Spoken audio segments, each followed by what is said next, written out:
안녕하세요. 자유교회 이진우 목사가 보내드리는 아침 묵상입니다. 오늘도 예수 그리스도의 향기를 내는 복된 하루가 되시길 바랍니다. 10월 22일 수요일 아침 묵상입니다. 오늘은 이것이 하나님께서 주신 선물이다 라는 제목으로 전도서 5장 19절로 20절의 말씀 묵상합니다. 또한 어떤 사람에게든지 하나님이 재물과 부요를 그에게 주사 능히 누리게 하시며 제 몫을 받아 수고함으로 즐거워하게 하신 것은 하나님의 선물이라. 그는 자기의 생명의 날을 깊이 생각하지 아니하리니 이는 하나님이 그의 마음에 기뻐하는 것으로 응답하심이니라.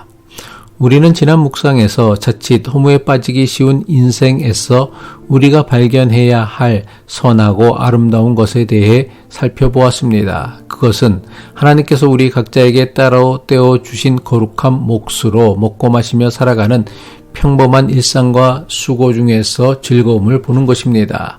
오늘 묵상하는 말씀은 하나님께서 우리 각자에게 주신 자기만의 몫을 어떻게 온전히 누리며 살 수 있는지에 대한 중요한 깨달음을 주는 말씀입니다. 먼저 살펴볼 말씀은 전도서 5장 19절입니다.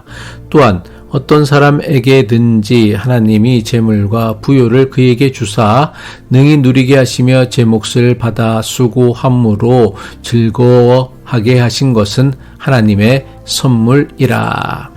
이 말씀을 문자 그대로만 읽으면 우리 마음에 좀처럼 이해하기도 인정하기도 힘든 의문이 생깁니다. 그것은 바로 하나님께서 모든 사람에게 재물과 부요를 주신다고 하는데 왜 어떤 사람은 넘치도록 가지고 어떤 사람은 하루하루를 고되게 살아가야 합니까? 라는 의문을 가지게 됩니다. 성경은 하나님을 공평하신 하나님이라고 하지만 막상 사람마다 너무나 다른 부의 차이를 보면 하나님은 조금도 공평하지 않아 보입니다. 전도자는 이런 의문에 대해 매우 중요한 영적 비밀을 우리에게 알려줍니다. 그것은 바로 소유하는 것과 누리는 것은 전혀 다른 차원의 선물이라는 진리입니다. 하나님께서 사람에게 재물을 허락하셨다 할지라도 그 재물을 기쁨으로 누릴 수 있는 능력은 전혀 다른 차원의 선물입니다. 마치 꿈에 그리던 세계 여행 상품권을 선물로 받았지만 그것을 사용할 수 있는 휴가나 건강 혹은 함께 갈 사람이 없는 것과 같습니다. 비록 값진 선물이 내 손안에 있지만 그저 바라만 볼 뿐이지 막상 그것으로는 아무것도 할 수 없는 안타까운 상황입니다. 실제로 우리 주변에는 이런 모습을 너무나 자주 봅니다. 돈은 많지만 불안과 걱정에 사로잡혀 그 돈을 제대로 쓰지 못하는 사람이 있습니다. 성공했지만 건강을 잃어 아무것도 즐기지 못하는 사람도 있습니다. 시간은 많지만 깨어진 관계로 누구와도 시간을 나눌 수 없는 사람도 있습니다. 이들은 모두 소유라는 선물을 받았을지는 모르지만 소유보다 더 중요한 누림이라는 선물을 받지 못한 사람입니다. 그렇다면 제 몫을 받아 수고함으로 즐거워하게 하신 것은 무엇일까요? 이것은 우리의 수고와 그 결과물을 인생의 참된 기쁨으로 연결해 주시는 하나님의 은혜입니다.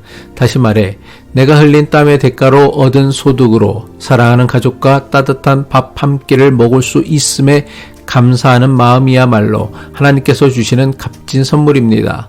또한 나의 수고가 누군가에게 작은 도움이 되었다는 보람을 느끼게 하는 마음 역시 하나님께서 주시는 가장 값진 선물입니다.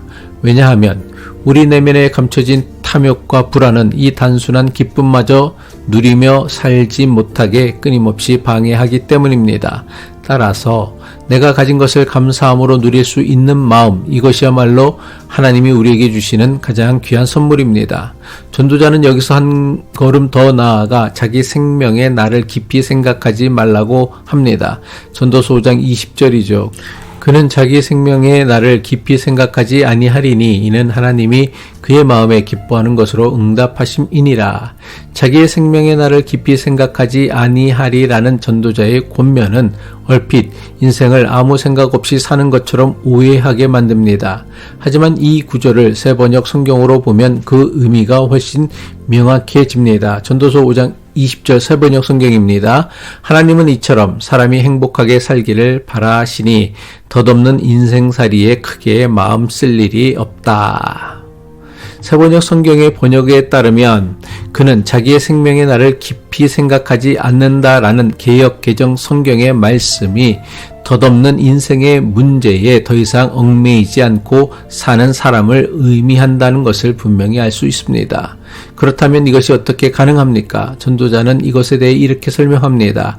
이는 하나님이 그의 마음에 기뻐하는 것으로 응답하심이니라. 여기서 응답하신다라는 말씀은 그 마음을 기쁨으로 가득 채워 몰두하게 하신다라는 의미를 담고 있습니다. 즉 하나님께서 주시는 오늘의 기쁨에 너무나 충만하고 행복해서 인생의 허무함이나 미래의 불안에 대해 근심할 틈이 없는 상태를 말씀하는 것입니다. 이것은 마치 사랑하는 사람과 너무나 행복한 시간을 보내고 있을 때에 시간 가는 줄 모르는 것과 같습니다.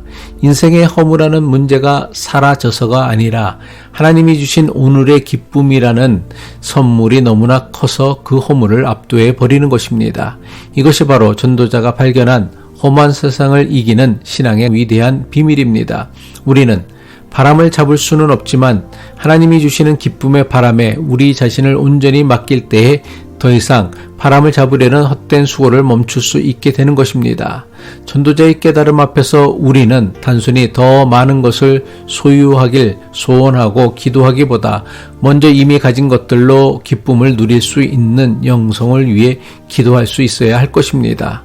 그렇다면 이 누림의 영성은 어떻게 훈련할 수 있을까요? 그것은 바로 감사와 멈춤의 훈련입니다. 분주한 일상에서 잠시 멈추어 하나님 감사합니다 라고 고백해 보십시오.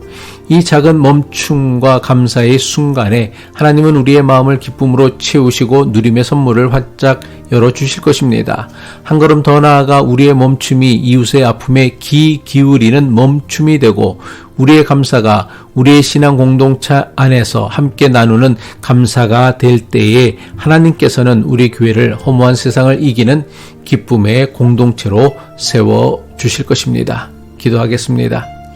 우리 참된 기쁨이 되시는 하나님 아버지, 더 많이 소유하기 위해 애쓰느라 정작 주님이 이미 우리에게 주신 것들을 누리지 못하고 살았던 어리석음을 긍휼히 여겨 주옵소서.